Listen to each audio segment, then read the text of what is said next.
C'est parti, petit trade recap aujourd'hui. Euh, j'ai enfin fini le bac, enfin les épreuves écrites, mais bon, ça fait quand même plaisir. Alors, les billets de la journée, pour moi, j'étais ni bearish ni bullish, j'avais juste des points d'intérêt. J'avais ce 15 minutes là, avec cette barre, qui était intéressant pour moi. Et ensuite, j'avais une heure en dessous, il me semble, c'était un 1 heure ou un 30 minutes, je sais plus. Hop. Euh, ouais, il y avait ce 30 minutes là, ici, qui étaient pour moi les deux points d'intérêt, et on allait y aller. Donc déjà, il y a ici ce 15 minutes avec un peu de liquidité, mais bon, c'est un point qu'on va venir chercher dès l'open. Ensuite, on va venir redescendre un peu, puis on va venir reprendre la liquidité d'en haut. Et à ce moment-là, je m'endors parce que je suis complètement explosé des épreuves. J'ai dormi pendant 1 heure. Et il y avait un trade magnifique dès que je me suis levé, en fait, on était à deux bougies de faire les choses. C'était ce trade-là, je sais plus trop, c'est peut-être un 3 minutes. Ouais, il me semble que peut-être ce 3 minutes. Peut-être 1 minute, il faut que je le retrouve. Hop, on avait un trade ici qui était vraiment pas mal. Voilà, donc c'était ce 2 minutes qui était magnifique. On vient reprendre la liquidité en haut dans ce 15 minutes, puis on vient chercher, ici on avait créé de la low resistance liquidity, et on vient chercher ensuite TP très facilement. Ça fait chier, je me suis réveillé ici, là, cette bougie-là, j'aurais pu rentrer en fait, mais je me suis dit, bon, nique sa mère. Bon, c'est dommage, c'était le trade de la journée, si j'étais éveillé, je l'aurais pris, franchement. Honnêtement, je l'aurais pris. Voyons ensuite ce qu'on fait. On vient reprendre la liquidité en haut, et cette fois, on vient euh, inverser sur le 5 minutes les deux FVG. Donc pour moi, je suis entré ici, hop, en short. Et il me restait 600 à faire pour pouvoir être funded. Donc je me suis mis, c'était à peu près là. C'était là. Et malheureusement, comme on va le voir, ça va vraiment être très très frustrant. Euh, Moi j'ai un point de break-even qui est ce lot là. Ça va être vraiment très très frustrant, vous allez voir. Hop, hop. Et voilà ce qui se passe. Je mets un break-even ici et je me prends break-even sur ça.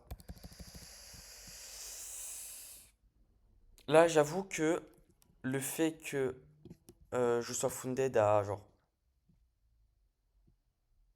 Ouais, on est vraiment à 10 points max. Euh, Là, j'ai énorme frustration.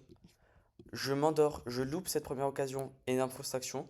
Je loupe cette deuxième occasion qui aurait pu. Bah, je me suis funded, même si le trade en soi est pas ouf, hein. Mais voilà. Là, vu l'heure, j'aurais dû m'arrêter. Ah, il était 16h50, 50.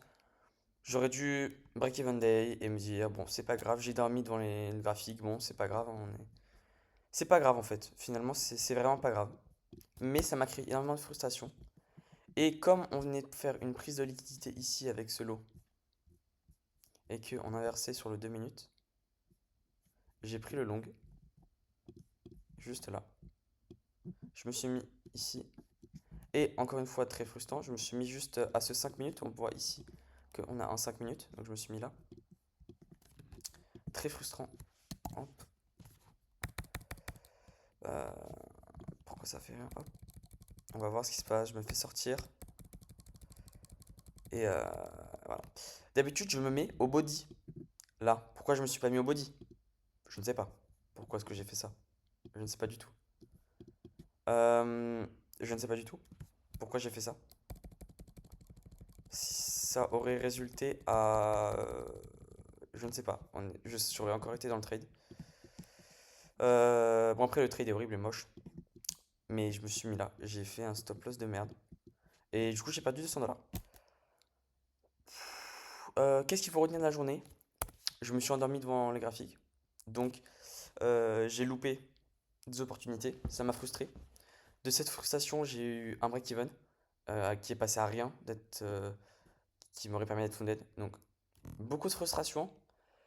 Et cette frustration m'a poussé à prendre un trade FOMO, hein. J'avais peur de louper le mouvement. J'ai vu ce gros mouvement. C'est c'est dommage. Je suis content, j'ai pas overtrade. Je me suis arrêté à une perte, j'ai vu que j'ai fait n'importe quoi. Bon, c'est pas grave, j'ai pas mis beaucoup de risques, hein, c'est que 200 $. Là, je suis actuellement à 25 446. Le compte, ça fait une semaine que je l'ai. Il est toujours vivant, il est toujours là. C'est pas grave. Franchement, on a vu pire. Et puis voilà. Là, si je me fais deux petites journées win, je risque d'être wounded. Et puis, semaine prochaine, j'aurai pas de bague, j'aurai rien. Je serai parfait pour trade. Et voilà. Donc, ça, je prends en note. Faire attention à la frustration, faire attention à 17 h, ne pas prendre des traits parce qu'on voit bien là qu'il n'y a plus aucun mouvement. Et que de toute façon, le premier mouvement, je l'ai raté. Et que, bon, ça, c'était quand même pas joli. Et ça, c'est franchement dommage. Voilà pour aujourd'hui.